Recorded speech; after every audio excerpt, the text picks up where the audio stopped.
உலகத்திலேயே மிகப்பெரிய கஞ்சன் யாருன்னு பார்த்தீங்கன்னா அது இவன் தான். ஏன்னு பார்த்தீங்கன்னா சூப்பர் மார்க்கெட் போனால் அங்கே கெட்டு போன ஃபுட்டெல்லாம் பார்த்து எடுத்து கம்மியான விலைக்கு வாங்கிப்பான். கம்மியான விலைக்கு வாங்கினது மட்டும் இல்லாமல் அதுக்கு பிறகு டோக்கன்ஸ் கொடுத்து கழிச்சுப்பான் கம்மியான பில் வரணுன்ட்டு.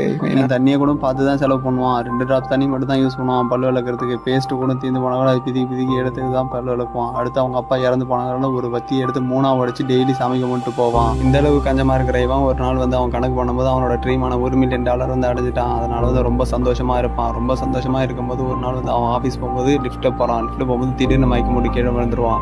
கீழே விழுந்தவொடனே டாக்டர் ஸ்கேன் பண்ணி பார்க்கும்போது அவர் என்ன சொல்கிறான்னு பார்த்தீங்கன்னா உங்கள் மூளையில் வந்து கட்டி இருக்குது அப்படின்னு சொல்லிடுவாங்க.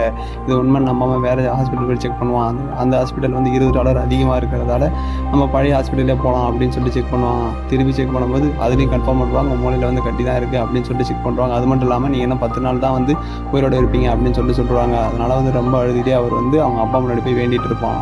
அதுக்கப்புறம் என்ன பண்ணுவான்னு பார்த்தீங்கன்னா சேர்த்து வச்சு எல்லா காசையும் எடுத்துகிட்டு அவன் ஃப்ரெண்ட்ஸ் எல்லாம் கூட்டிட்டு காஸ்ட்லியான ஹோட்டலில் போய் நல்லா சாப்பிட்டுட்டு அதுக்கப்புறம் ஒரு ரேஸ் காரையும் வந்து வாடகைக்கு எடுத்துருப்பான். அந்த ரேஸ் காரோட வாடகை வந்து ஒரு நாளைக்கு $800 எல்லாத்தையும் எடுத்து நல்லா செலவு பண்ணுவான். அதுக்கப்புறம் வந்து நிறைய காயின்ஸ்லாம் எடுத்துகிட்டு போய் காசு கட்டி பெட் கட்டி விளையாடுவான். அதில் வச்சு நிறைய தீர்த்துக்கிட்டே இருப்பாங்க இவங்க. அதுக்கப்புறம் ஒரு பாருக்கு போய் அவங்களோட மொத்த சரக்கையும் வாங்கி வெயிட்டர்ஸை வச்சு குடிக்க வச்சு காசை அழிச்சிட்டு இருப்பான் இவன். அதுக்கப்புறம் இவன் செத்துருவான்னு தெரிஞ்சுட்டு நல்ல காஸ்ட்லியான ஒரு சவப்பெட்டியும் வாங்கிடுவான். அதுக்கப்புறம் லாஸ்ட்டாக வந்து செத்ததுக்கப்புறம் மூஞ்சி நல்லா இருக்குன்னு சொல்லிட்டு மேக்கப் போட்டு அவன் சாப்பிட்டுட்டு இருக்கும் போதே என்ன அவன் பார்த்தீங்கன்னா மயக்க மூடி கீழே விழுந்துருவான்.